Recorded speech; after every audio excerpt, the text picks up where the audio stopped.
All right, so let's do this. I want to do Gun 101 with you. Okay. All the things that we should know about guns, and then I want to do the most common misconceptions about guns, because I think part of the issue right now is every time something happens, every time there's a shooting, half the people don't know anything about guns on one hand, half the people then give you all of those misconceptions. It gets it confusing for everybody, and even the people who I generally trust, I sense don't know exactly what they're saying. So I want to do a video with you right now where every time one of these incidences happen, and someone starts asking me this, asking me that, I want to go, I've got the thing that I can point you to with the answer. So let's do Gun 101. Okay. What do we need to know about guns? All right. First and foremost, AR does not stand for assault rifle.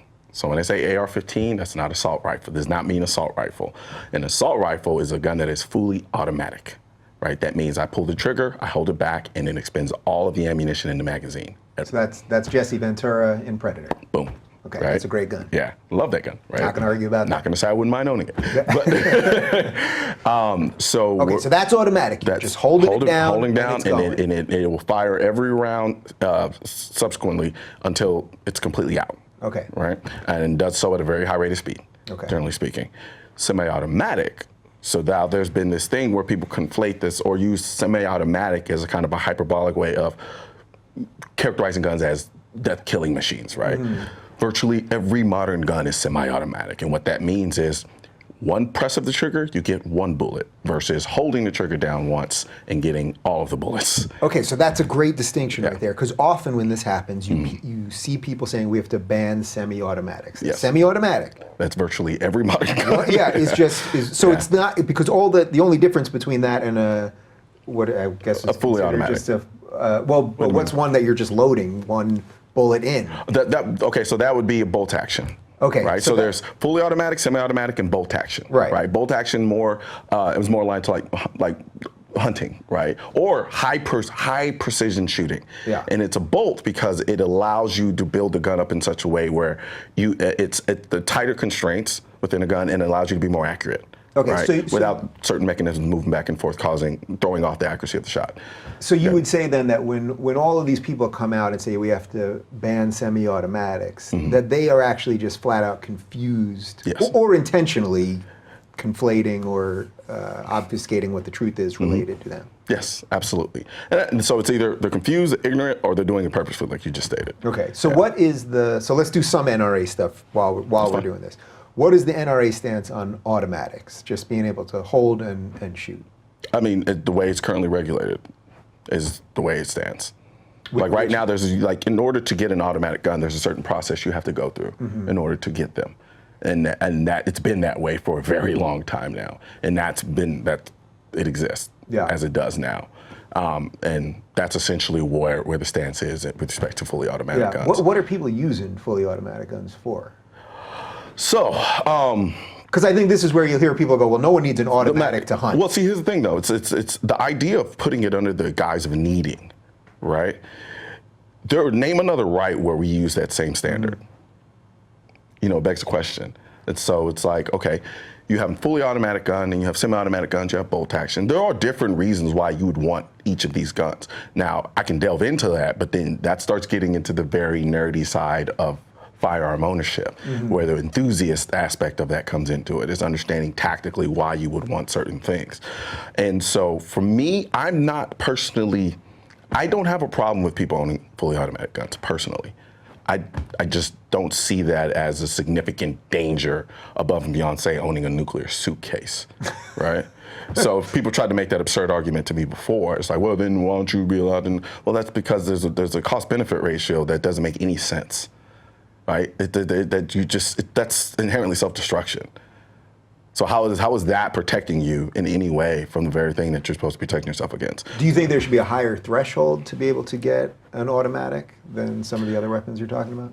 Me personally, threshold in what respect? Like in terms of either higher graded background checks or references. So let's talk about background checks for a minute. So there's this idea and this notion that we don't have background checks for our guns. We do. And the funny thing is, we in the gun community have become a victim of technology. And what I mean by that is people think that just because I can go into a gun store, if I really wanted to, I can go to a gun store right now, buy a gun within 2 minutes. Just like that. You can. Yeah. Because you've done all of the background stuff. See, that's the thing, though. I'm undergoing the same processes. Right. So I go into the store, I find a gun. I like this gun. I say I want to buy this gun. I fill out the Form 4473, which asks me a series of questions. Then they take that information and they submit it to the FBI database and they do a background check. But it happens instantly because technology. Right? It's interesting because there's a lot of people who feel like I should undergo some type of CIA investigation before I buy a gun. The same people who also hate the government. Exactly, right? So when the instant aspect of the background check causes people who don't know very much about the process to think that there isn't one, right? Just because I can buy the gun easily doesn't mean it was done thoroughly. You know what I'm saying? I underwent the background check. There's a system there. They checked it against the system. If I don't have any felonies or anything that prevents me from owning that firearm, I'm allowed to buy the gun. Okay, so when people say there are no background checks or the background checks aren't tight enough, or however you want to extrapolate that, is there any credence to any of that you can? So now let's talk. So I think what you're kind of going into is universal background checks, right? So when they say universal now they do conflate these terminologies. Universal background check is a very specific statement. It's not like saying Coke, right? Because people hear universal background checks and all they hear is the background check part. That universal means something. And what that means is it's a requirement that on every single transaction you have to undergo a background check, even private transactions, right? So right now in California, if I had a gun, right, I can bring a gun into California, I just can't carry it. But you're like, hey, you know what, Collins, I like that gun you have, right? I want to buy it from you. In California, I can't sell it to you, right? Now, here's what I can do. I can say, all right, cool. When I get back to Texas, I'll transfer the gun to a gun store here in California if it's on the specific list that allows you to actually own that gun. Right, because California has a designated list. Exactly. List, okay. Yeah. And then you would have to go to the gun store and then buy it, right? Now, let's say I decided to give you the gun anyway. Privately, right now, in this room, no one else is here but you and I sell you the gun. You want me to show the cameras? Yeah, I mean, I don't have any plans on going to jail. And I sell you the gun. And then let's say you have the gun. What is there to check against? What database is there to check against to determine whether or not you got a background check for that gun? Now, I just conflated two issues right now. Yeah. So, well, if we did it on the DL, there's nothing. There's no way. Yeah. And that's what the whole concept of the universal background check is. It is to require a background check for every private transaction. Now, legally right now, I can't do it. But like in Texas, I can sell a gun to a friend. And as long as I know he's not a prohibited person and I know he's not a felon, I can sell him that gun. No problems. That's completely legal. What the universal background check idea suggests is he should be required to undergo a background check before I can sell him that gun. And that would mean he and I would have to go to a gun store and undergo a background check, then he can go and buy the gun from me. So is the problem with the way it is currently, say in Texas, the way you're describing, that you just would not know potentially enough information about the person you were selling it to? Yes, that's a potential, absolutely. And so the reason why I'm against the universal background check is because there is no other way to enforce it but for a national gun registry. Because otherwise you have nothing to check it against. Right. To say, if a cop walks down the street and sees you have a gun, he's like, do you get a background check for that gun? Yeah. How's he going to prove otherwise? Unless there's a national registry. And then it's okay, fine. Well, then let's have a national registry. No. Because we've seen time and time again that when the governments have a national registry for firearms, they subsequently use it to confiscate guns. Now, the problem is when you say that, they try to put the tinfoil hat on you, right? Except because what they envision is, roving truck, black military trucks coming down the street, pulling guns from people's houses. No, that's not what happens or how they do it. It's constructive. And then when you have potential presidential candidates like Hillary Clinton suggesting we should take up the Australian model, which did that very thing. They used a national gun registration to tell people to say, you know what, you need to turn in your guns. It's a voluntary buyback. No, it's a mandatory buyback, right? So, and if you don't sell your guns back, guess what? You go to jail.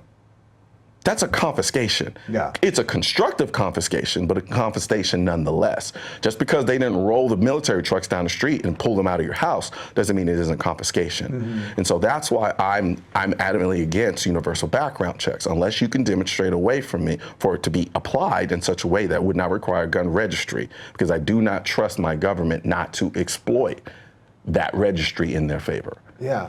So how much of this then, because we've talked about it, you said to me right before we started, you're sort of a libertarian, I think is exactly what you said. I don't want to put words in your mouth. How much of this does go back to that states should be able to make the decisions that they see fit? I mean, I suspect you probably wouldn't be that thrilled living in California other than the weather. I'm here in California. Weather, the women, the food. Yeah. But, we got some pretty good food in Texas. Yeah, we do. I'm not complaining about that. So, see, that's just it too. It's like, well, how far do those states' rights go from the standpoint of violating my Second Amendment right? Right? I believe in states' rights, right? Up to the point you start violating my constitutional ones. And so when you have places like California, which I think I'm being currently violated now, the fact that I can't carry my gun. What is the difference? I can take my car with my Texas license and drive it right into California. No one has a problem with that. I can drive up and down these roads and as fast as I want, as recklessly as I want. Yeah, that might be illegal, but I can still do it. There's that potential to do it, but yet I can't carry the thing that I carry to protect my life with the same license? That doesn't make no sense to me. Like, am I in any less danger here than I would be in Texas? If anything, I can make the argument that there's more danger for me here in that I don't know the area very well. So in a weird way, you're actually making a non-states rights argument here, right? Because if you're saying you want the same thing everywhere, that's not a states' rights argument. It's not, right? but that's what I'm saying. Yeah. But that's under the guise of me feeling like me not being able to carry is a violation of my constitutional right, right? Because states' rights doesn't allow them to violate those constitutional rights. And that's the argument I'm making. Now, it's difficult because then you start talking about the idea of having a uniform, like, concealed carry platform, right? Where one license allows you to carry a gun everywhere, right? Then you start getting into the weeds about, okay, well, that's violating states' rights. But that's only if you don't see my ability to carry a firearm my ability to carry a firearm as a violation of my constitutional right. Right, so it's an interesting philosophical place to talk, because it's like, it just depends where you start. Yeah. Because even though I'm definitely a states' rights guy, I hear what you say there, and then on the other hand, as a states' rights guy, to me, if a state wants to have stricter laws, and you're a big gun guy, then you actually are allowed to leave. It's kind of, as I would say for virtually every other situation, it's kind of shitty. It doesn't feel great to have to leave a place that you want to be at, but if they're doing things as part of their state experiment that you don't like, well, it's on you to get going. Yeah, but if that same state creates a law that violates my right to privacy. Right. Well, we have constitutional rights that supersede it. So I see. So I get the nature of the argument. Are we missing anything else on the technical front? Because we did that pretty quick before we let's see. jumped over. From a mechanical standpoint, just from the mechanical standpoint, or just any of the language that we use related to this. So, okay. So then, of course, there's some people can say it's trivial, some people say it's not. So the magazine versus clip. It's the general term. It's called a magazine. A clip is an actual thing. It's just different from a magazine. That's kind of slightly trivial, but it does typically kind of expose people who don't really know much about guns when you say clip versus magazine, because the proper terminology would be magazine. As far as any other mechanical components. So what do I need to know about the magazine then? Well, that's just terminology. It is semantics, right? I don't always go about correcting people because I feel like it just creates it kind of makes me look like an ass to a degree. No, but that's why we're doing this. And I want to clean some of this stuff up. The biggest thing is just the assault weapon thing, right? Because the AR-15 is a civilian weapon. It's designated. The biggest difference between an AR-15 and an assault rifle is that the assault rifle is fully automatic and the AR-15 isn't. That's the biggest distinction between the two. Now, of course, then you can make the argument, well, that's a very minor distinction. You know, there are a lot of people who make that argument. But I don't look at the AR-15 any differently than I look at the handgun in that sense. Okay, so every time when one of these happens and we hear the AR-15 is a weapon of war. So are handguns. You would basically put the AR-15 and the handgun in the same category Yes. as pulling once, shooting once. Yeah. So that would not be categorized as a weapon of war. Well, see, in your estimation. That terminology is designed to manipulate the emotions of people who don't know anything about guns. So when you hear, if you don't know anything about firearms and you hear he used a weapon of war, technically speaking, all guns are weapons of war, right? Swords can be weapons of war. Exactly. Yeah. So, but what that does mentally, like they understand language very well. And I say they like they're like not even human. But so, but in terms of the I call it the anti-gun side of things, they understand the use of language very well. And they confuse it purposely. So when you hear someone who doesn't know anything about firearms, think about it. Like if I'm already kind of, I'm a little scared of firearms, and then I hear he used a weapon of war, what image comes up in your mind? It's Rambo, he's running down there just going crazy. And that's exactly what he's doing. But he could do the same thing with a handgun. And so the biggest thing that I like to, when I'm having these conversations with people is, we're gonna walk away with two trains of thoughts. I'm either gonna get you to admit you just want to ban all guns, or you can see my perspective. Because if you're willing to say, you know what, we need to get rid of all the assault weapons as they understand them to be, which is essentially AR-15s. But now it's actually become even more broader, like we need to get rid of all semi-automatic weapons, right? And that's virtually every modern gun. So let's say they want to ban AR-15s. AR-15s, the rifles aren't even used. Like the percentage that rifles are used in actual shootings is so low and marginal, it's unreal. So then why are we focusing on that? But okay, so then what are most shootings? They're handguns. Yeah. Right? So if we get rid of that, and we got rid of AR-15s, and then we have another shooting that happened, because our most deadly school mass shooting was Virginia Tech, and he used a handgun. So then what happens if that happens again? So now what are you going to ban? You're going to ban the handgun? And that's when you're stuck having to confront the fact that, okay, either you really just want to ban all guns, or you understand that the distinction is irrelevant, right? We've got to get to the absolute point of issue and why these things are happening. And focusing on the gun is doing a disservice to the conversation. It sounds like I'm using a bigger issue as a scapegoat. But in reality, if you really sit down and think about it, right, we have over 300, close to 400 million guns in this country. They're not going anywhere. And understanding that, you've got to then sit down and say to yourself, all right, if we're going to try to fix this issue of gun violence or just violence in general, we've got to get to the root of the issue of why people are doing it.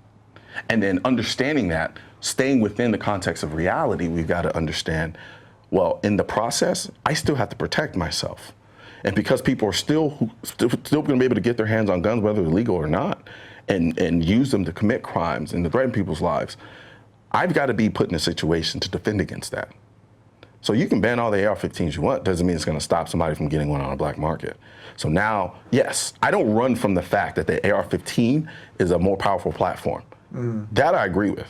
And I don't run from that. There are going to be people who are going to be mad at me for saying that. But the reason why I don't run from it is because that's the very reason why I want an AR-15. When it comes to defending my life, I don't want it to be a fair fight. Period. I don't want to have to confront someone with an AR-15 with a handgun if I don't have to. If you come in my house, I'm not grabbing a handgun. I'm grabbing an AR-15. See, we have this strange thing. It's like when people will say, okay, well, the Second Amendment says the right to bear arms, and then they'll put up a picture of, the type of arms that existed way back when. And it's like, well, then we should have the right to that, because that's what they were talking about. And it's like, this is so disingenuous. It's very disingenuous. It's like they were also talking about why you should be able to form a militia, and it's like, the thing that we'd be fighting against now has a lot more power, and it doesn't mean that just because you have some guns, you're going to be able to stop the guys in the black trucks, as you talked about earlier. But maybe you could defend yourself a little bit longer, and who knows what happens with a little bit of time. I mean, if we're going to be real with it, they're still fighting in Afghanistan, and those guys over there are just using AK-47s. You get what I'm saying? So, like, we can't, just because we're going to lose doesn't mean we just lie down and do it, And the whole notion of, like, man, I just lost my train of thought. This idea of owning firearms to combat the government, and they think it's preposterous. But I'm like, ask the people in Venezuela. what's going on And there. again, these are now the people, at least in this current moment, the people who say that the government is run by Orange Hitler. Exactly. And yeah, man, it really, well, this is a good spot to, I think, change some minds. And as I said to you before we sat down, I've never considered myself a gun person per se. I'm always interested in talking about these things. But I do find myself now more pro-gun. It's probably not even the right phrase to say than I've ever been in my life. But that, for me, it has more to do with that I'm really understanding what rights are in a much clearer way, and what I want the government to do and not to do. And once you understand that, then it's tough. It's tough to take other positions. It is. So is there anything to you that, when they always say sensible gun control, and I'll always see the pro-gun people will say, well, the people that always say that just don't know what they're talking about. Now, I sense you're probably in that spot because that you were just saying what they do with language. Yeah. So sensible gun control. Most of the time when people say that, they actually advocate things we already have. So background checks. Background checks, things of that nature, right? And then you have other language like the gun show loophole. Yeah, let's talk about that. That's not a loophole. All that is a private transaction. That's all that is, and it's just happening. It just so happens to happen at a gun show. If you bought a gun from an actual dealer at a gun show, you still have to undergo a background check. So when they say loophole, what they're saying is that if you are at a gun show, you're not a dealer. You can actually sell that gun at the... If the person is not a prohibited possessor, you are from the same state, then yes. If there's nothing that precludes them from owning a firearm legally, I can sell them a gun at a gun show. Right. So the only slippery part of that is what we talked about earlier, which is you just may not know all the information. Exactly. About that person. So there is. I guess there's a little bit of a gray area in that one. Is that a fair? In terms of the background? That you're sort of taking somebody's word for it at that point, right? Yeah, but if you just meet somebody that day and they're like, I want to buy that gun, and you say to them, you ask them all the appropriate questions, they could be lying to you. Right? Absolutely. I mean, but that's just... Yeah, but then the response that they have to that is the universal background check. But as I pointed out, how do you enforce it without a national registry? And then with that national registry, even with the national registry, it doesn't stop anything, right? We tend to go down this road of just wanting to do things to make ourselves feel better. But in reality, name one mass shooting that would have been prevented with a universal background check. Not one. Because even the people who had guns who weren't supposed to have them, they got them illegally, right? It wasn't because there wasn't a universal background check that stopped them from getting it. No, it wasn't. So I have to ask the question. I go, then why are we doing this other than just to make ourselves feel better? Because it's literally doing nothing, nothing. And so that's why, like the person who bought and sold a gun privately at a gun show could have done that in the parking lot of the gun show. Could have done it at their house before going to the gun show. You get what I'm saying? Yeah. But what it does is when you frame it within the context of the gun show loophole, it makes it seem like it's this bazaar where everyone comes there together and sells illegal guns, right? Right. That's the image that's created in minds. Right, like it's barter town. Exactly. Like they feed on the ignorance of people, right? Because like not everybody knows that much about guns. It's like it's one of those things. It's like I don't know a lot about a lot of other things that people may know a lot about, right? So if you tell me something and I'm not really researched and schooled on that issue, you could get me to believe some pretty kooky stuff. Yeah. And that's what I'm talking about. I mean, that's what you consistently see every time we talk about this. And there's this other piece of it where it's like every time a shooting happens, there's this pile-on where now we should talk about it. Yeah. And then there's this other part of us where it's because we go from one crisis to another.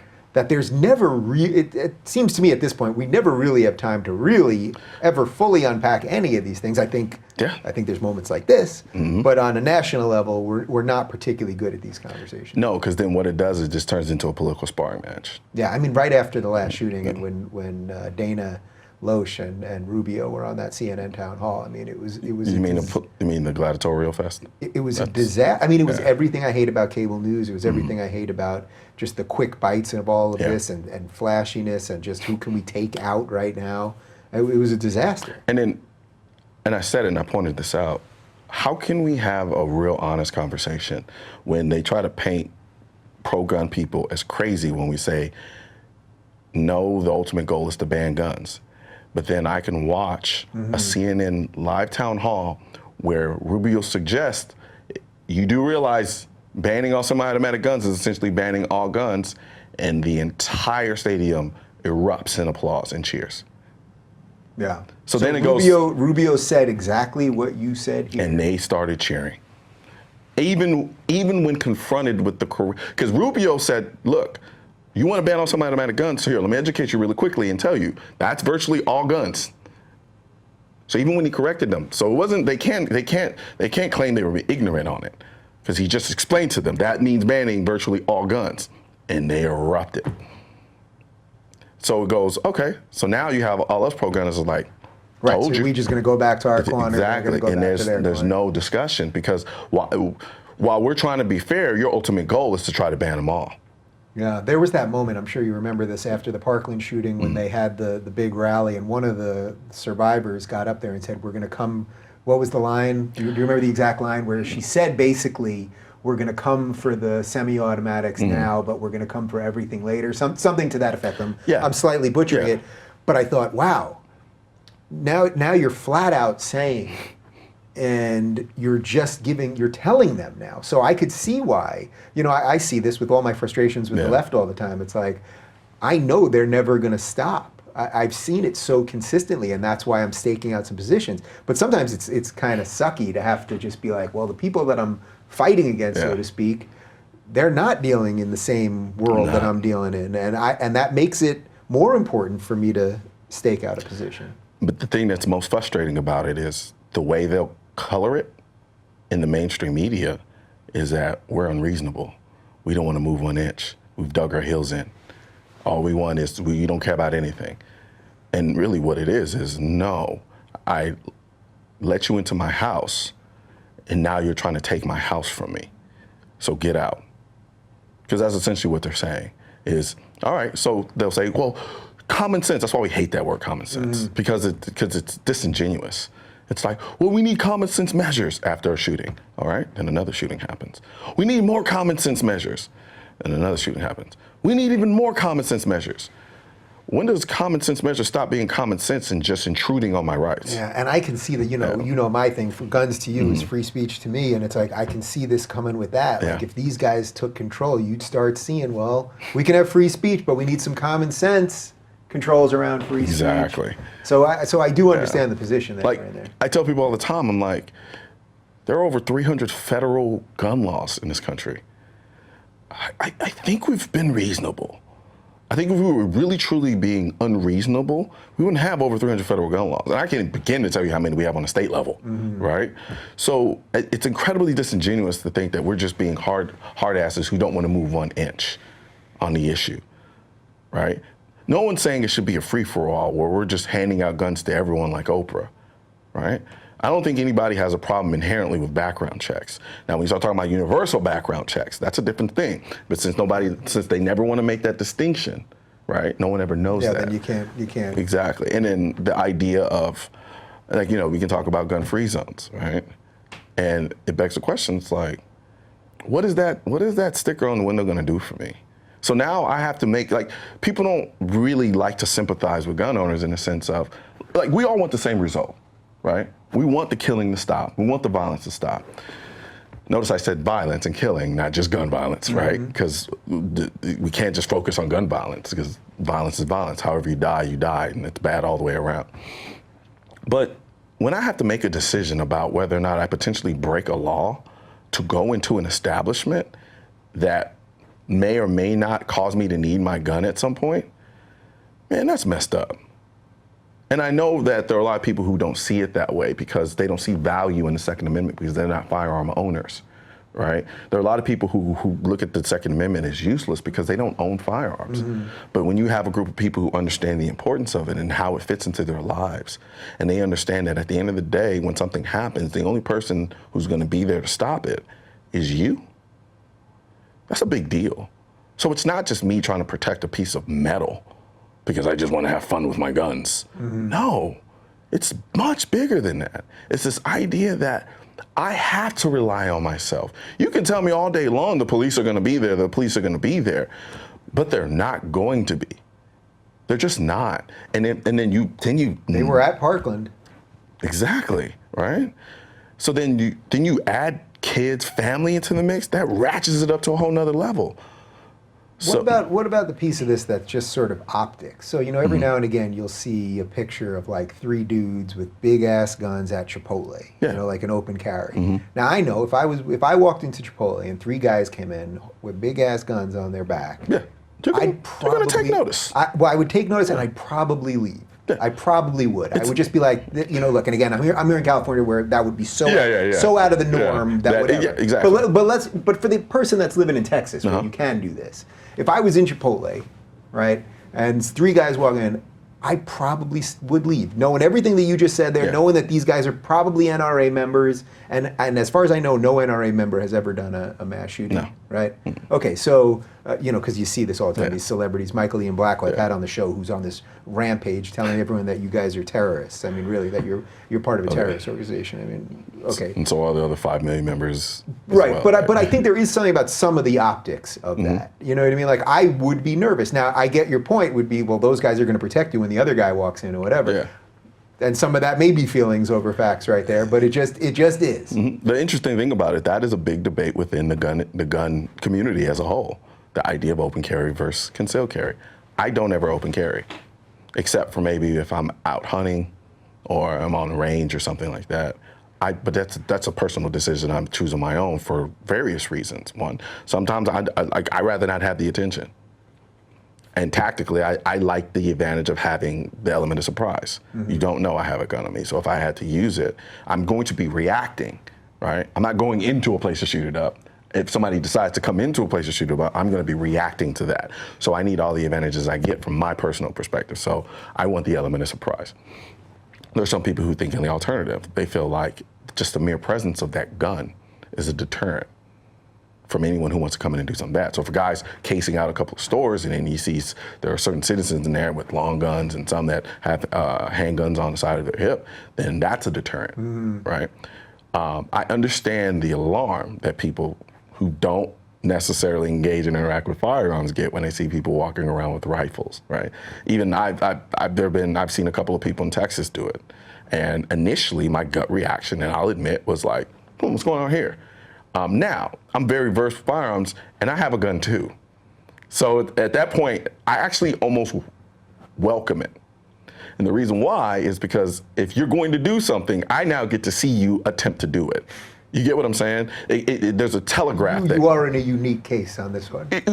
Yes, but I'm speaking from purely a place of personal preference, right? Yeah. I'm not speaking on the whole for anyone else or anything like that. Me personally, I would rather like to know you have it, right? If I can see it, because then I know where to focus my attention versus me kind of being lulled into a state of complacency because of its absence. And then all of a sudden somebody stands up and decides he wants to shoot the place up. And then I have to react to that. But again, that's tactics, right? That's just personal preference in that regard. However, I do understand the alarm that somebody would have seeing 3 guys walking to Chipotle with rifles, because it seems, seemingly, especially to them, it seems like that's a bit excessive. Yeah. I'm not gonna lie to you. If I can conceal carry a rifle, I would, because it's better at defending me than a handgun was. The only reason I have a handgun is because it's small enough for me to conceal, and it allows me to live my life uninterrupted. Otherwise, I'd walk around with a rifle. Okay, so we can't end without doing sort of what I think would be the big question for everything we've talked about here, and for someone that works with the NRA and your show's on NRA TV and all that. So what is going on in America right now that seems to be unique to our society? We do have more shootings here than I think virtually all other Western nations combined. Feel free to fact check me on that if I butchered that one. But it does seem that's, and even if I'm slightly off. No, you're good. You're good. It seems that there is something uniquely happening here. Now, I would argue that there's all sorts of mental health issues and probably prescription drugs and maybe non-prescription drugs and all sorts of other stuff. So there are a couple of things. So I'll try to keep this as concise as possible, because we are going to get into weeds for a split second here. Yeah. So first of all, let's talk about mass shootings, right? Or school mass shootings, for instance. I recently just read a study from Northwestern University not too long ago, which talked about comparing the number of school mass shootings back in the 90s versus today. And what they concluded essentially was the perception is that it's happening more frequently, but it's not. it's actually on par or even less now than it was then. Now, people are going to be like, oh my God, how could you possibly say that? Google it. It's a Northwestern University research. I can't remember the actual title of the actual research, but all right, we're going to grab it from you after this, and I can pull it up. we'll have my guys link to it in the Absolutely. description. Okay. So, that being said, mass shootings account for a very, very, very marginal percentage of shootings in this country.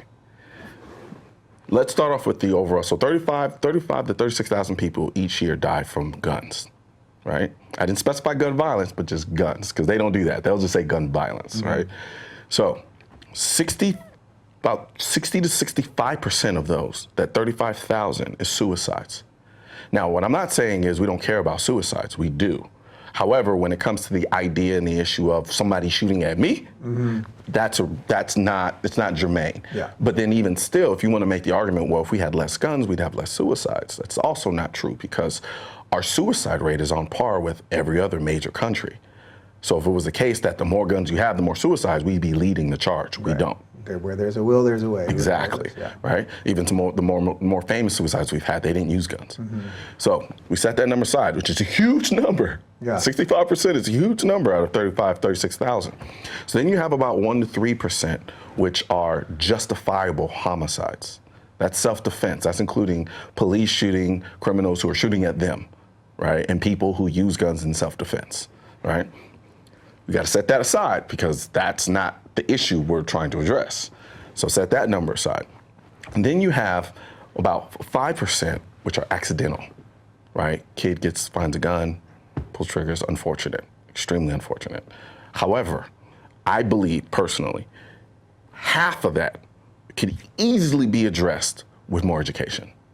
So if we took the energy that we place now on trying to vilify guns and have national campaigns teaching people about gun safety, that will cut that number in half, because a lot of these accidents are easily preventable, but they're just people who have guns who just don't know. And so if we spent time educating those people. Do we know what percentage of that subset is getting those guns legally or illegally? Because I would imagine that a lot of it's probably illegal, which is why they don't know how to use the gun in the first place. I'm not going to assume I have that answer, because I don't have that hard number. Yeah. But I do feel comfortable assuming that as well. Yeah. Right. And so if we take the accidents and set that aside, purely homicides, we're looking at around 7 to 10,000 every year. Right. Now that's a different looking number. Right, when we've accounted for all the context here with those other shootings. Now, the vast majority, I'd say close to 80% that I've read in a couple of articles, of those homicides are happening in the inner cities of our country. Right, so then reason goes, all right, so let's look at those inner cities and let's look at the dynamics there. Right, you have low jobs, lack of economic opportunity, destroyed households, and a narco economy that but creates the necessity for this type of violence. So if we dealt with the socioeconomic aspects of what's going on in those areas, right, do we really have a gun problem? Because think about it. I know other communities filled with black people. They have guns. They don't have the same level of violence. Because I only say black people because most people associate the inner city with black people, right? But the reason why we have that high level of concentration of violence is because of the conditions in those environments. And then even within those communities, the vast majority of those people in those communities are good people. And it's a very minor group of people who are creating a large number of the violence, right? So there's something to be said. Do we really have a gun problem, or do we have a socioeconomic suicide problem in this country? Because at the end of the day, this 35 to 36,000 that people are assuming is all gun violence by way of homicides, people shooting at other people to kill them, it's not the case. We're looking at closer to 7 to 10,000, if that. And so if you take those numbers and you compare them to other countries, then how does it look? To be continued. Yeah. Well, I'm so glad that we finally did this, and we will definitely do this again, because I think Absolutely. This story and everything we've talked about here is just going to continue. I mean, these are the battles that we're now fighting on many fronts related to the Constitution and free speech and free expression and your ability to own your life and all that stuff. And that's all we ask. Is this is just let me. And I'll say one last thing. Yeah. There are a lot of people who was like, why do you feel the need to carry a gun? Why? Like the chances of you needing to use that gun to protect yourself are like 1%. And the answer I have for that is this: you may be right. The chance of me need to actually use my gun to defend myself may be really slim, maybe 1%. But if that 1% happens, it's 100% of everything. The consequences are 100%. And that's why it's so important. Yeah. All right. Well, that's how you end the show. Maybe we'll do this next time. Maybe we'll bring you on with someone on some of the other side of the issues on this. And we'll talk and we'll about have that conversation. Sounds like a plan. All right, for more on Colion, check him out on Twitter, Mr. Colion Noir.